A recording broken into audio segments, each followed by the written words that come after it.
Hi hello എല്ലാവർക്കും പുതിയൊരു വീഡിയോയിലേക്ക് സ്വാഗതം. സംഭവം എന്താണെന്ന് കണ്ടപ്പോൾ തന്നെ മനസ്സിലായി കാണുമല്ലോ. അപ്പോൾ വീട്ടിൽ കുറച്ച് പഴം ഇരിപ്പുണ്ടായിരുന്നു, ഏത്തപ്പഴം വെച്ച് നമ്മൾ ഇന്ന് വൈകുന്നേരം 4 മണിക്ക് ഒരു പഴംപൊളി സ്നാക്സ് ഉണ്ടാക്കാൻ വേണ്ടിയാണ് ഉണ്ടാക്കുവാൻ പോവുകയാണ്.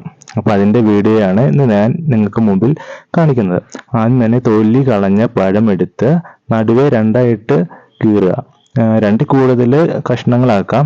ഇപ്പോൾ നമ്മൾ വീട്ടിലൊക്കെ ആയതുകൊണ്ട് 2 പീസാക്കാന്നുള്ളൂ. ചെറിയ പഴമാണ്. പഴത്തിൻ്റെ വണ്ണം വലിപ്പവും ഒക്കെ നോക്കിയിട്ട് നമുക്കതിനെ എത്ര ചെറുതാക്കാൻ പറ്റുന്നോ അതുപോലെ ചെറുതാക്കാം. ഇത് ചെറിയ പഴമായിരുന്നു കേട്ടോ.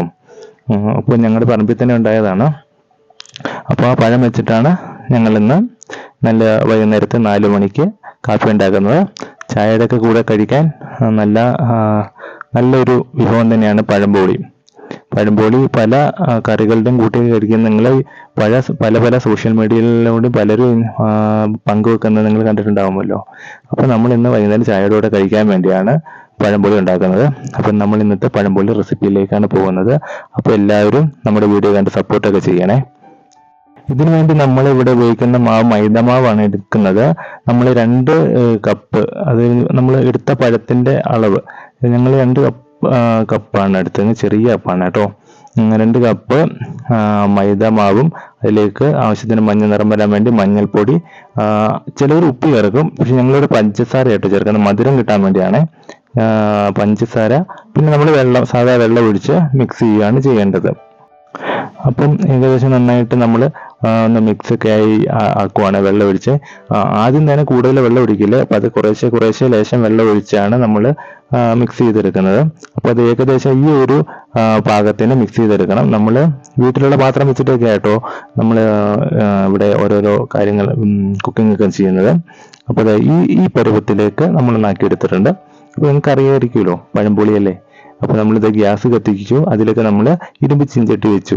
ഇരുമ്പ് ചീഞ്ചട്ടി ചൂടായി വന്നിട്ട് നമുക്ക് ഇതിലേക്ക് പാം ഓയിൽ എണ്ണയാണ് ഞങ്ങൾ ഉപയോഗിക്കുന്നത്.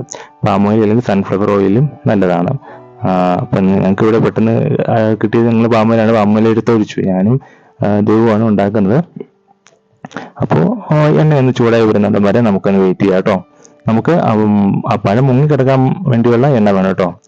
അപ്പോൾ ഞങ്ങൾ അത്യാവശ്യത്തിന് എണ്ണ എടുത്തിട്ടുണ്ട്. പാം ഓയിൽ ഒന്ന് ചൂടായി വന്നുണ്ടോ ഇല്ലയോ എന്നറിയാൻ വേണ്ടിയാണ് ചെറിയ മാവ് തന്നെ എടുത്തിട്ട് മാവ് തന്നെ ഞങ്ങൾ നോക്കി ചൂടായി. ഇനി നമ്മൾ പഴം മാവിൽ മുക്കിയിട്ട് നേരെ എണ്ണയിലേക്ക് ഇടുവാനേ ഉള്ളൂ. പഴംപൊളി റെസിപ്പി ഇത്രയേ ഉള്ളൂ. സംഭവം ഞങ്ങൾക്ക് 4 മണിക്ക് കഴിക്കാൻ പറ്റിയൊരു പലഹാരമാണ്. എല്ലാവർക്കും വീട്ടിൽ പഴം ഉണ്ടെങ്കിൽ ഇതാ സൂപ്പർ. ഇനി ഏത്തപ്പഴം ഇല്ലെങ്കിൽ പച്ചക്കായ വെച്ചിട്ട് ബോളി വരെ ഉണ്ടാക്കാം കേട്ടോ.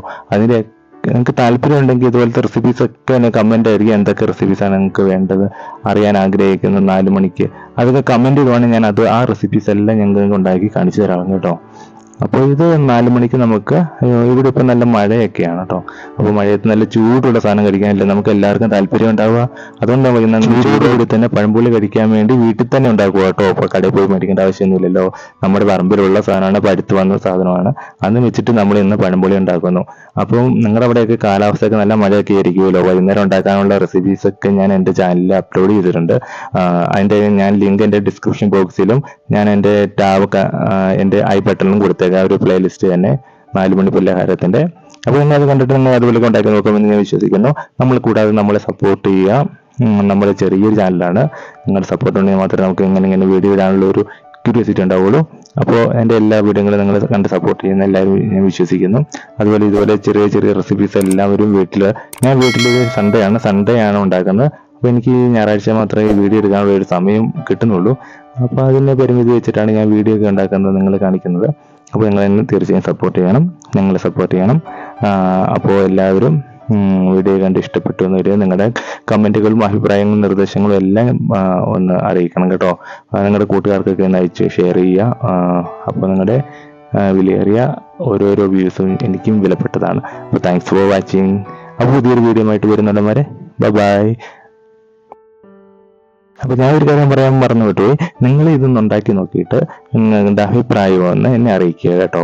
അടുത്ത വീഡിയോയുടെ കമൻ്റ് ആയിട്ടോ അല്ലെങ്കിൽ എൻ്റെ ഇൻസ്റ്റാഗ്രാമിലോ അല്ലെങ്കിൽ ഈ വീഡിയോയ്ക്ക് തന്നെ കമൻ്റ് ആയിട്ട് വന്ന് ഉണ്ടാക്കി നോക്കിക്കഴിഞ്ഞിട്ട് ഒന്ന് ഫീഡ്ബാക്ക് അറിയിക്കുന്നല്ലേ. അപ്പോൾ വീണ്ടും എനിക്ക് പുതിയ റെസിപ്പീസ് എനിക്കറിയാവുന്ന റെസിപ്പീസ് നിങ്ങൾക്ക് ഞാൻ ഓരോന്നും ഉണ്ടാക്കിയത്, പുതിയ പുതിയ റെസിപ്പീസ്, കേക്കുകൾ ഉണ്ടാക്കുന്ന വീഡിയോ, അതെല്ലാം ഞാൻ ഇടാം കേട്ടോ.